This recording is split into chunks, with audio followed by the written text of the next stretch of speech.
SMK Nusantara Mandiri memiliki visi misi yaitu melahirkan siswa-siswi yang bermoral, disiplin, dan berkompetensi. Misi SMK Nusantara Mandiri yaitu 1. Mewujudkan pendidikan yang menghasilkan lulusan yang cerdas, terampil, profesional, kompetitif, dan berbudi luhur. 2. Menciptakan lingkungan pembelajaran yang kondusif dan edukatif dalam upaya peningkatan mutu pembelajaran. 3. Menumbuh kembangkan semangat keunggulan dan bernalar sehat kepada peserta didik guru dan karyawan, sehingga berkemauan untuk maju. 4. Meningkatkan komitmen seluruh tenaga kependidikan terhadap tugas pokok dan fungsinya. 5. Meningkatkan kerjasama dengan dunia usaha atau dunia industri. 6. Menumbuh kembangkan budaya disiplin, sopan, dan santun siswa.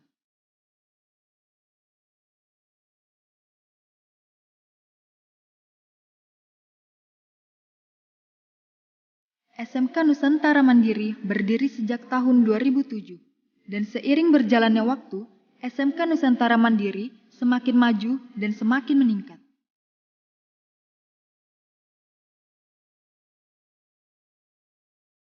Berbagai infrastruktur telah disediakan sekolah untuk mendukung kegiatan belajar mengajar. Adanya ruang belajar yang representatif,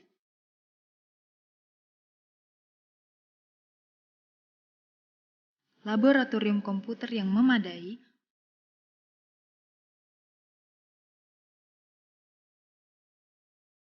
perpustakaan yang nyaman, prasarana olahraga, dan adanya workshop serta ruang peralatan yang memenuhi standar.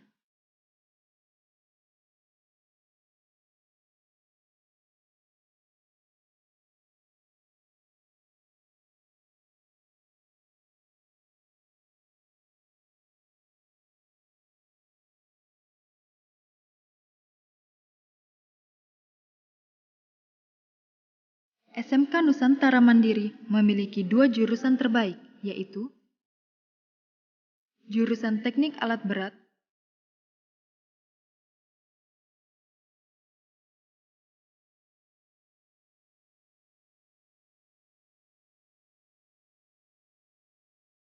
dan jurusan Teknik Mekanik Industri. SMK Nusantara Mandiri merupakan sekolah swasta satu-satunya di Kota Bontang yang mendapat binaan dari PT United Tractor Indonesia dan sudah 5 tahun selalu mendapat dukungan dari sisi infrastruktur, peralatan praktek, pengembangan kurikulum, peningkatan skill guru, dan peningkatan skill siswa. Youth School adalah sebuah program dari PT United Tractor Indonesia yang hampir tiap tahun melakukan rekrutmen terhadap siswa-siswi lulusan SMK Nusantara Mandiri. Tujuan dari program ini adalah untuk meningkatkan kualitas maupun kompetensi siswa, baik dari sisi skill, knowledge, maupun attitude, sesuai dengan tuntutan masyarakat, dunia usaha, dunia industri, perkembangan teknologi, dan itu sesuai dengan visi dan misi sekolah SMK Nusantara Mandiri, yaitu sekolah modis, mengedepankan moralitas, disiplin, dan kompetensi. SMK bisa Nusantara.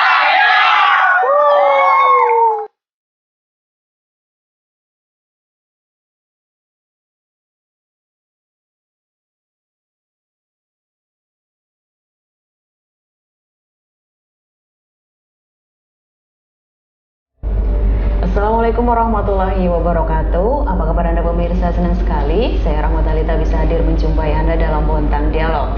Dan dalam kesempatan kali ini kita akan mengangkat tema terkait mengenal lebih dekat SMK Nusantara Mandiri. Dan di studio PKTV sudah hadir bersama saya Bapak Kepala Sekolah dari SMK Nusantara Mandiri sendiri, Bapak Bahrun Amin. Apa kabar Bapak? Baik. Kemudian di samping saya ada Ibu Rini Yuliati Ningsih selaku guru agama. Apa kabar Ibu? Baik. Kemudian ada Ibu Maria Susanti selaku guru bimbingan konseling SMK Nusantara. Apa kabar Ibu? Alhamdulillah baik. Baik, sebelum saya lebih lanjut tentang SMK Nusantara Mandiri, saya ingin tahu lebih dahulu awal berdirinya dari SMK Nusantara Mandiri sendiri, awalnya tahun berapa itu? Mungkin Pak Barun atau Bu Maria? Selamat Bu. Baik, untuk SMK Nusantara Mandiri ini berdirinya 2007 Mbak. Waktu itu termasuk saya, Bu Rini waktu itu memikirkan apa yang cocok jurusan yang kita dirikan untuk anak-anak yang ada di Bontang itu.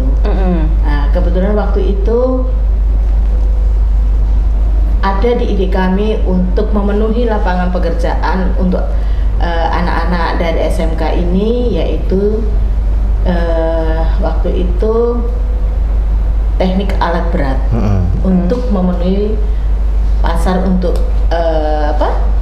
tenaga kerja yang ada di Bontang ini. Maka 2007 itu hanya sebuah ide, tiba-tiba kita beranikan diri untuk membuka sekolah itu, dan akhirnya izin itu dari Dinas P&K turun tanpa ada gedung waktu itu. 2 kali karena hanya berbakat tekad dan pengalaman kami sebagai pendidik. 2007 berkelana dari pindah 2 kali, akhirnya alhamdulillah 2010 kami bisa membangun sebuah gedung yang ada di daerah Kanaan, Telihan.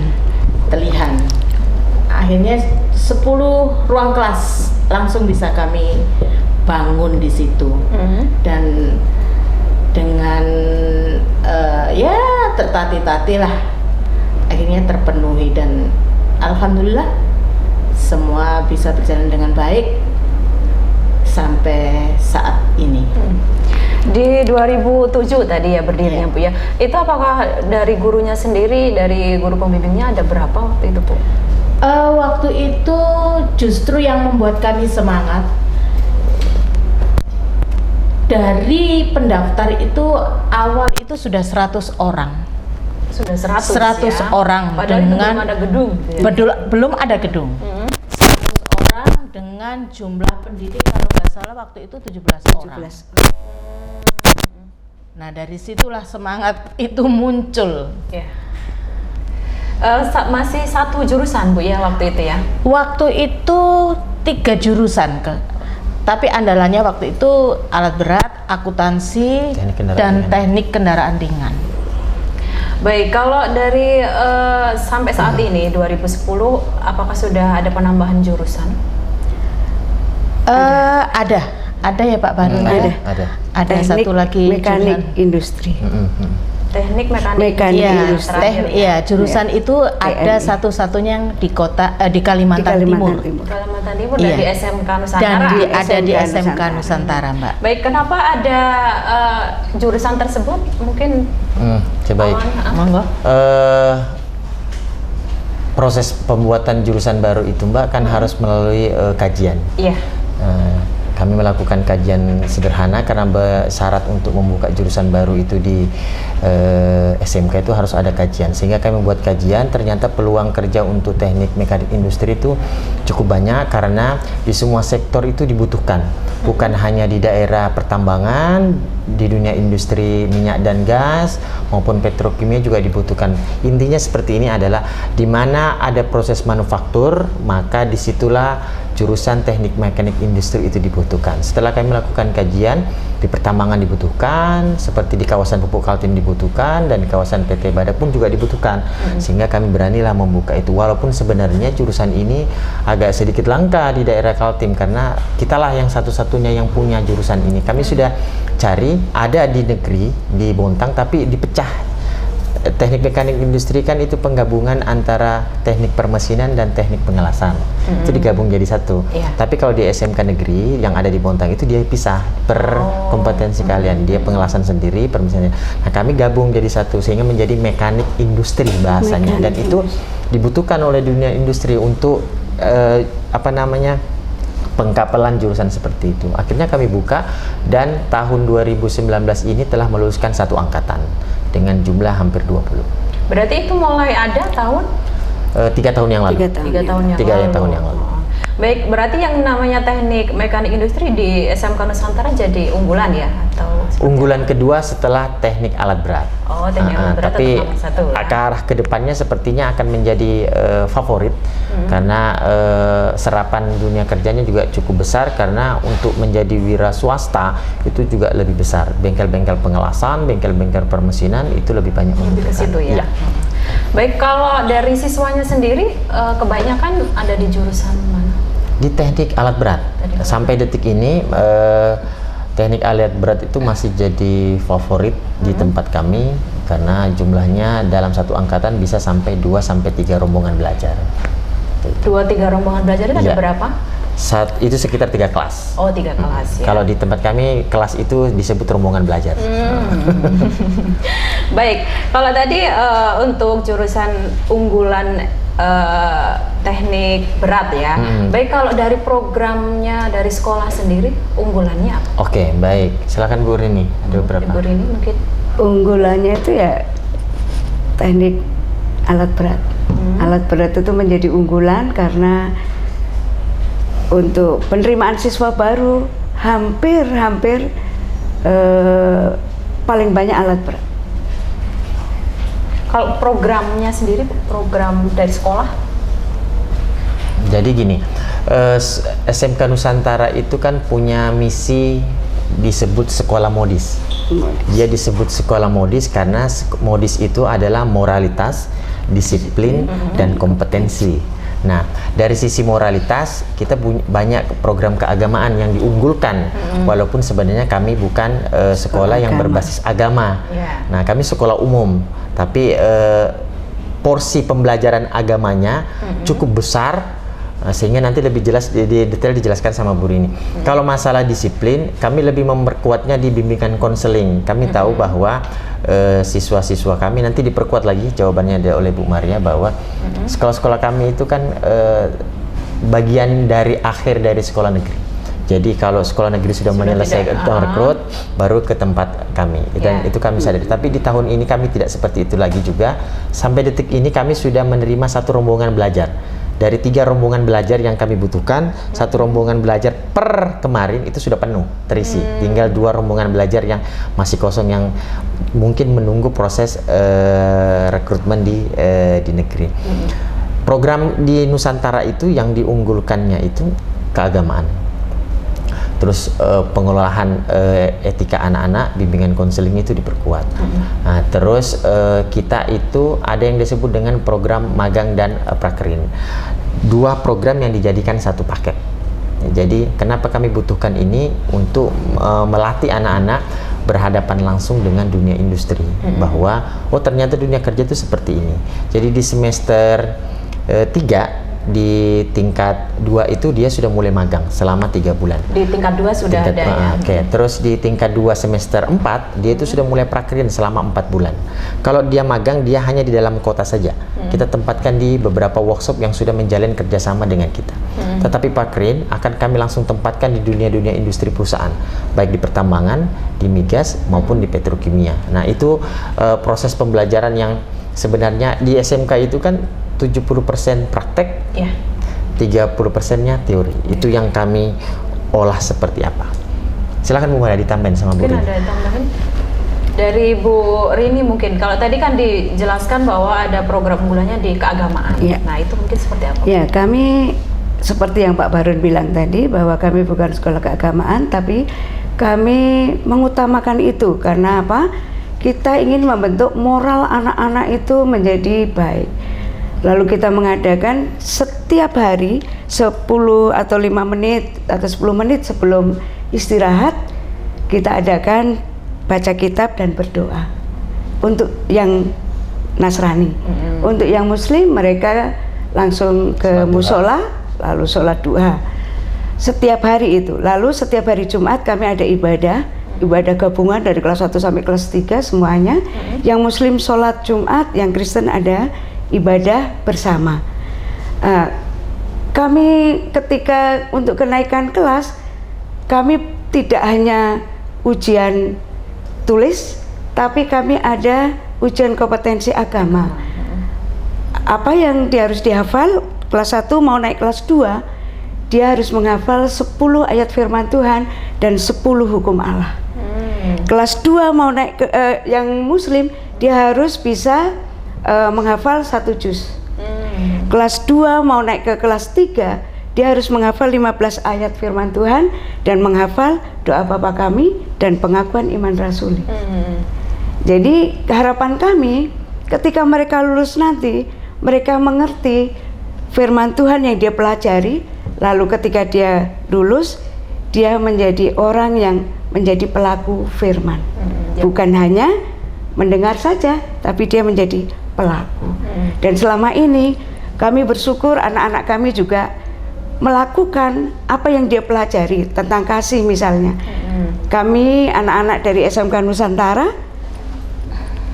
bisa memberikan bantuan ketika ada bencana alam di Palu, waktu itu di Palu. Lalu waktu di Lombok, kami juga memberikan sebagian dari apa yang anak-anak kumpulkan untuk membantu mereka. Itu aplikasi dari apa yang sudah dia pelajari di sekolah.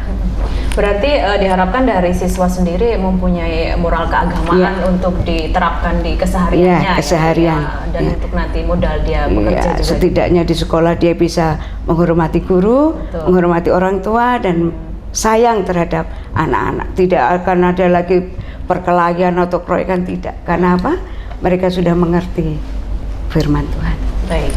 Kalau melihat dari semua program yang sudah diterapkan sekolah untuk para murid yang ada di sekolah ya, bagaimana dari prestasinya sendiri yang sudah didapat dari siswanya sendiri, mungkin dari guru-gurunya untuk meningkatkan sekolah, mungkin Pak Barun atau Ibu? Prestasi khusus untuk anak-anak itu mereka bisa kemarin anak-anak lomba vokal grup di gereja mereka mendapatkan juara di gereja mereka, dan mereka bisa mengikuti jambore atau apa-apa di gereja. Mereka membawa nama baik sekolah juga nama baik gereja mereka, dan mereka bisa menjadi teladan bagi anak-anak yang lain.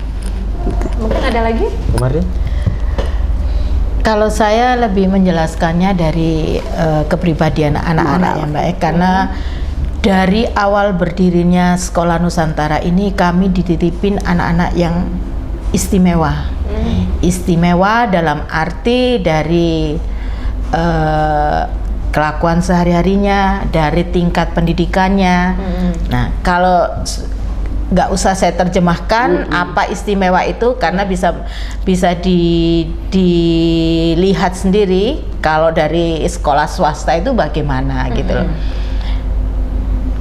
Memang modal dasar adalah disiplin moral, dan yang diterangkan Bu Nining tadi dari sisi keagamaan. Awal ada ketakutan sendiri, kami menerapkan kayak anak-anak yang muslim itu harus hafal 1 juz.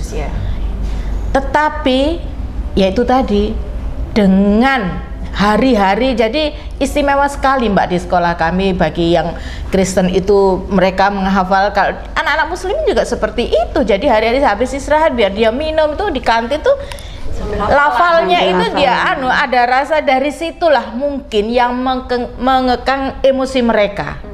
Dari kalau yang dulu dari SMK yang bisa dikatakan dari lingkungan sekitar itu setengah mati kita untuk menjadikan mereka menjadi baik, itu setengah mati karena pengaruh dari lingkungan, budaya dari mereka yang ada di sekolah kita, budaya dari keluarganya maksudnya yang masuk ke sekolah kita untuk menyelaraskan itu dengan dunia pendidikan itu luar biasa. Dan saya sebagai guru konseling waktu itu tidak ada rasa takut sama sekali. Kalau mungkin pernah dengar cerita bahwa kalau gurunya kita bersikap yang agak keras, terus orang tuanya itu, kalau saya biasa menghadapi seperti itu, bahkan sampai orang tua marah apa itu saya biasa. Jadi memang siaplah untuk mendidik mereka menjadi yang lebih baik dari lingkungannya gitu. Dan alhamdulillah dengan program keagamaan ini, alhamdulillah Mbak. Jadi bisa jadi baik, nurut, itu luar biasa bagi kami dengan lingkungan budaya yang seperti itu ya. Jadi alhamdulillah, jadi itulah memang unggulan kami.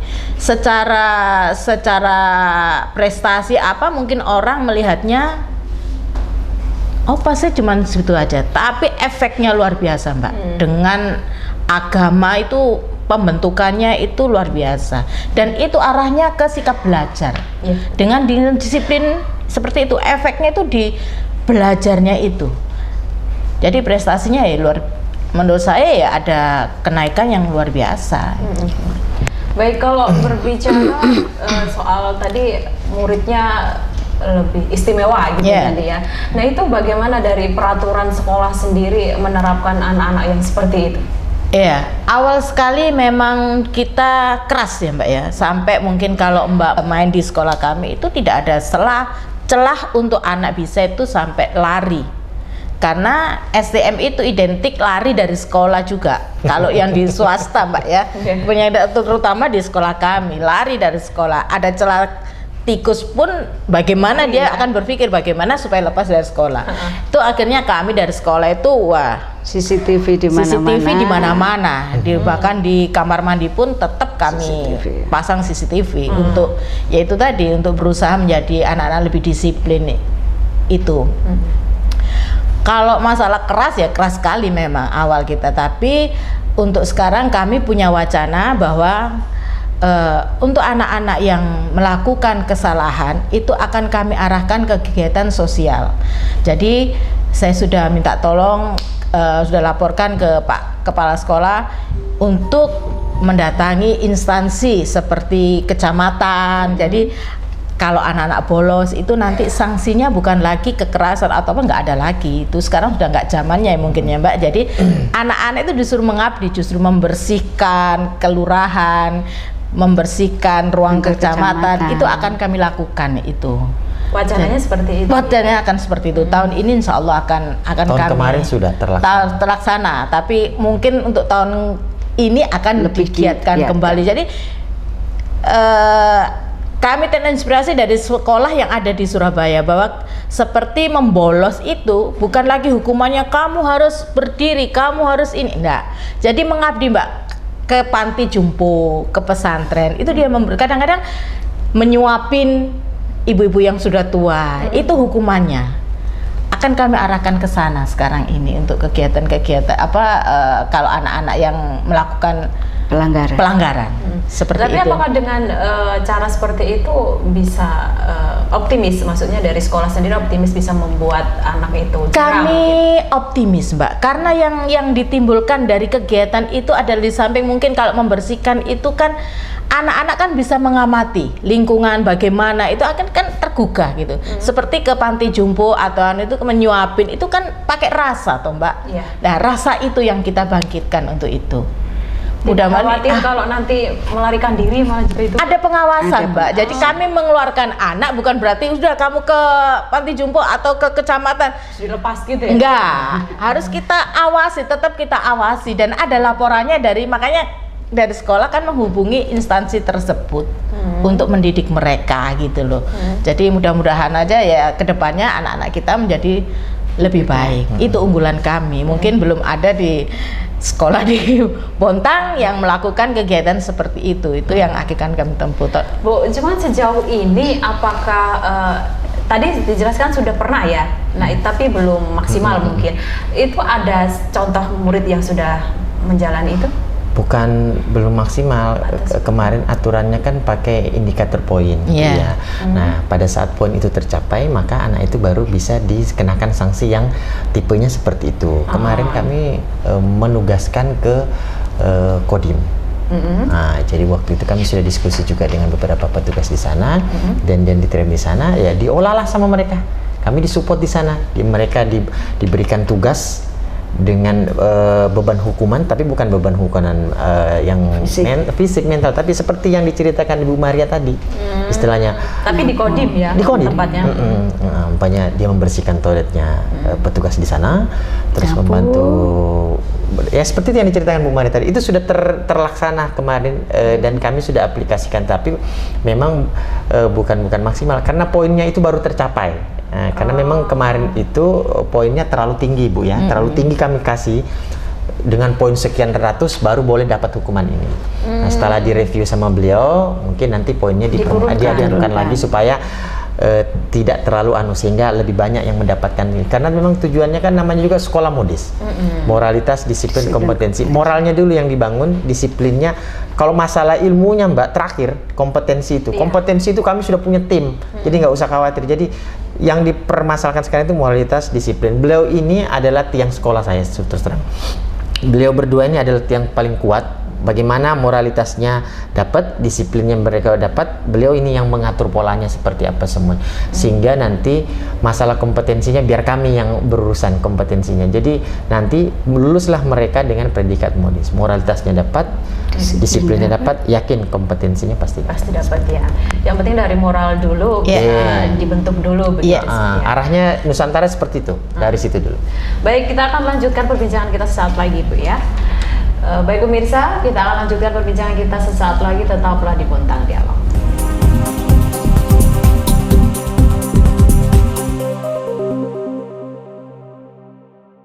Terima kasih pemirsa, Anda masih bersama kami dalam Bontang Dialog dan kita akan lanjutkan perbincangan kita. Tadi sudah dijelaskan terkait program unggulan dari sekolah sendiri. Lalu kalau dari siswanya sendiri setelah tadi dikatakan ada PKL seperti itu ya. Kalau dari perusahaan apakah ada kerjasama? Oke, baik. Kalau kerjasama dunia industri tahun 2019 saja kami sudah menandatangani 2 MOU. Satu MOU perpanjangan dari PT United Tractor, yang kedua itu MOU baru 2019 dengan PT Indominco Mandiri. Nah, kalau untuk proses magang dan prakerin, alhamdulillah industri di Bontang itu sudah punya jalinan dengan kami, sehingga kami tinggal melakukan proses SOP saja, sehingga anak-anak kami sudah ditempatkan di tempat-tempat mereka dan mereka welcome menerima semuanya. Kalau untuk kerjasama yang lebih intens itu adalah dengan PT United Tractor. PT UT itu adalah salah satu sekolah binaannya itu adalah SMK Nusantara Mandiri, dan satu-satunya SMK swasta yang dibina langsung oleh PT United Tractor itu hanya satu, itu adalah SMK Nusantara Mandiri. Sebenarnya ada 2 dengan negeri, satu swasta.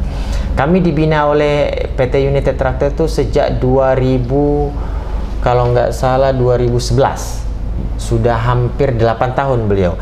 Tahun ini kami menandatangani 9 item kerjasama dengan PT United Tractor. Salah satunya adalah sinkronisasi kurikulum berbasis dunia industri. Saya rasa kita satu-satunya di Bontang yang melakukan sinkronisasi kurikulum berbasis dunia industri antara sekolah dengan dunia industri. Karena sebenarnya idealnya itu kurikulum itu Mbak, kalau SMK itu harus disinkronkan dunia industri. Siapa perusahaan mana yang menyerap tenaga kerja itu, maka disinkronkan kebutuhan di dunia kerja itu seperti apa. Materinya yang ini yang diajarkan, itu yang sudah kami lakukan dan kami kerjakan itu di akhir 2018. Jadi di awal 2019 kemarin kurikulum SMK Nusantara untuk teknik alat berat itu sudah berbasis dunia industri yang berkiblatnya itu langsung ke PT United Tractor. PT UT itu sebenarnya adalah perusahaan tambang yang direkomendasikan oleh Direktorat Pembinaan SMK dari Jakarta sebagai lembaga asesor untuk uji kompetensi keahlian. Kalau kami minta asesor di UT, kami sudah sangat sederhana karena kami sudah masuk di item itu semuanya. Sudah ada MOU juga ya. MOU-nya di bidang kurikulum sudah dapat, terus di asesornya sudah dapat. Setiap bulan itu UT itu ada kunjungan namanya visit school. Jadi visit school itu tim asesornya UT itu datang ke sekolah, memberikan improvement ilmu ke semua guru kami, khusus teknik alat berat. Begitu juga ke siswa kami, juga diimprove setiap bulan. Beliau datang. Terus bulan 7 kami akan dilakukan audit internal oleh PT UT untuk memberikan predikat akreditasi. Ini juga satu-satunya di kami. Di Bontang itu belum pernah. Dan kami adalah sekolah yang satu-satunya kemungkinan nanti dilakukan proses audit internal audit PT UT di bulan 7 untuk memberikan akreditasi ke SMK Nusantara. Apakah akreditasinya A, B, C, atau D? Tugas fungsinya akreditasi ini untuk memberikan improvement lagi nanti. Umpamanya kalau si SMK Nusantara dapatnya A bukan A+. Berarti apa yang kurang dari dari SMK Nusantara untuk mendapatkan A+? Disupport lagi sama kurang bahan praktek, dikasih bahan praktek. Kurang alat praktek, dikasih barang prakteknya juga. Karena kami sudah kerjasama juga dengan United Tractor Manufacturing Balikpapan, UTR. Rekanan PT UT. Kami juga sudah kunjungan ke sana dan kerjasamanya juga sangat intens. Kalau untuk PT Indominco 3 tahun terakhir ini banyak support kami. Terus juga PT Pupuk Kaltim itu hampir 5 tahun terakhir. 5 tahun terakhir itu PT Pupuk Kaltim memberikan bantuan jor-joran ke kami. Dari infrastruktur bangunan, dari peralatan praktek, apapun kebutuhan kami setiap tahun itu diakomodir oleh PT Pupuk Kaltim. Jadi bahagialah SMK Nusantara ini karena dapat perhatian yang begitu besar dari dunia industri. Baik, kalau dari kerjasama dengan perusahaan sendiri sudah saya rasa sangat lancar begitu ya. Kalau dari siswanya sendiri apakah bisa dijamin untuk nantinya setelah lulus bisa langsung bekerja di tempat tersebut? Oke, kalau memberikan jaminan itu belum ada bahasa seperti itu. Tapi setiap tahun Mbak, UT itu punya namanya UT School. UT School itu adalah direkrut lagi.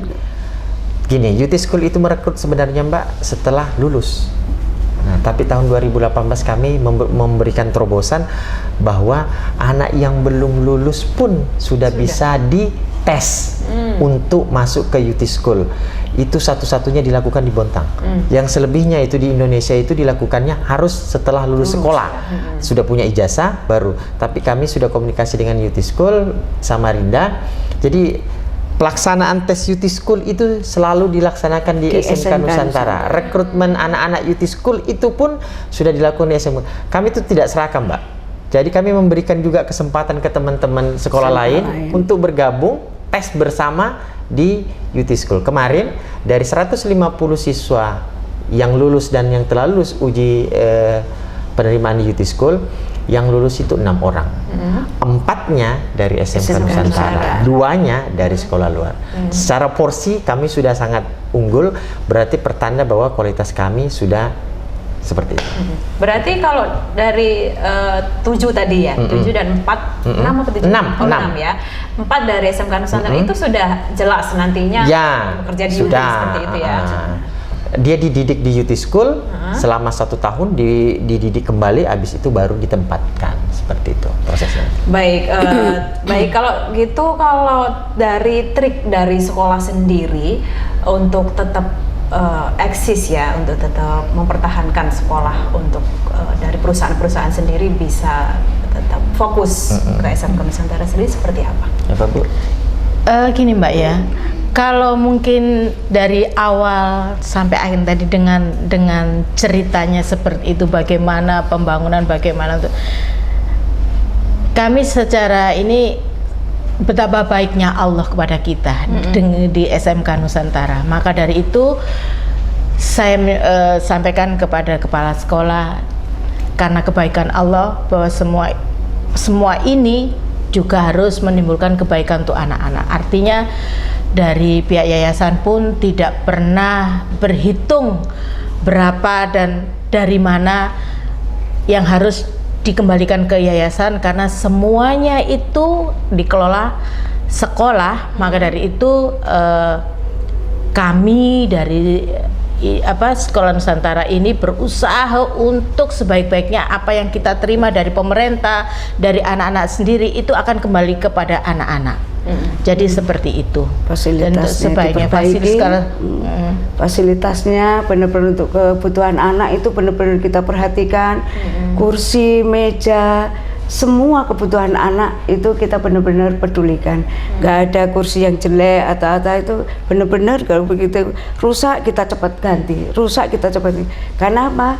Karena yang seperti Ibu Maria sampaikan tadi, kebaikan Tuhan itu luar biasa dan itu untuk anak. Seperti yang dikatakan awal tadi, kami berkeinginan untuk mencerdaskan dan menciptakan sesuatu yang baru untuk anak-anak itu benar-benar merasakan nyaman di sekolah kita, nyaman di sekolah kita. Meskipun pagarnya tinggi, CCTV di mana-mana, tapi dia tidak akan lari karena di dalam itu benar-benar kita buat nyaman dengan fasilitas yang ada.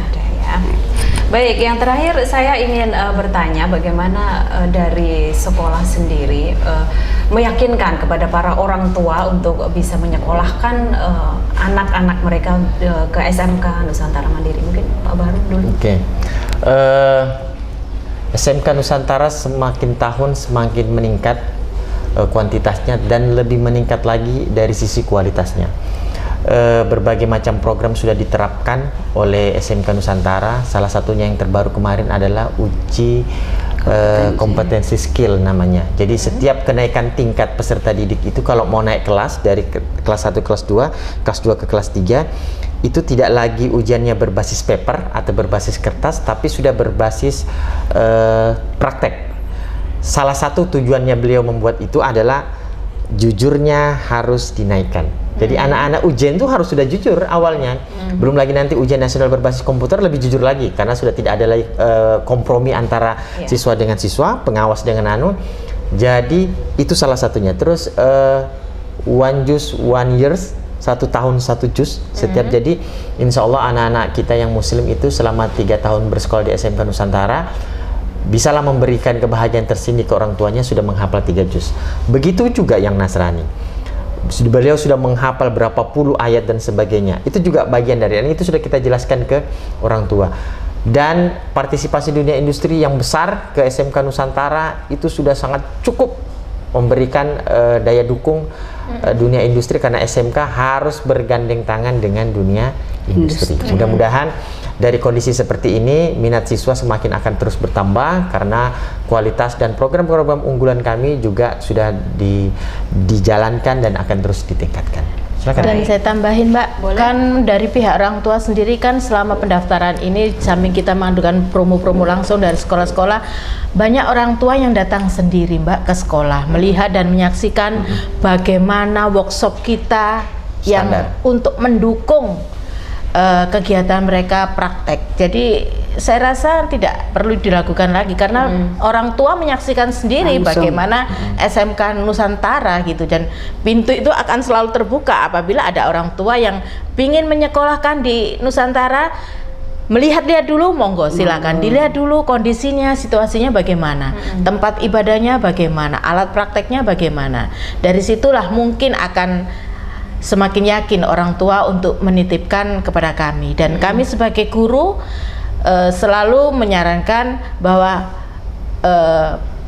akan merasa berdosa apabila kelak anak-anak yang keluar dari Nusantara itu moral dan kemampuannya itu tidak terisi. Jadi itu yang ditekankan, merasalah berdosa apabila setelah kita melepas anak-anak itu tidak punya apa-apa, itu harus merasa berdosa kita sebagai guru. Itu yang ditekankan untuk semua pengajar yang ada di SMK Nusantara. Mungkin Bu Rini ada cukup ya. Baik, semoga dengan harapannya itu tadi SMK Nusantara Mandiri dengan dukungan dari banyaknya perusahaan, kemudian infrastruktur juga untuk mendukung pembelajaran juga sudah cukup lengkap ya. Dan dari guru-gurunya sendiri memberikan program unggulan berupa modis tadi ya, itu cukup benar-benar ini ya, dari sekolah sendiri aja sampai banyak banget CCTV ya untuk memantau para siswa. Baik, semoga kedepannya juga siswanya semakin banyak dan keluar juga menjadi tenaga kerja yang handal seperti itu. Baik, terima kasih Pak Bahrun, Bu Maria dan Bu Rini sudah hadir di studio PKF TV. Terima kasih, saya Rahmatalita beserta kerabat kerja yang bertugas pamit undur diri.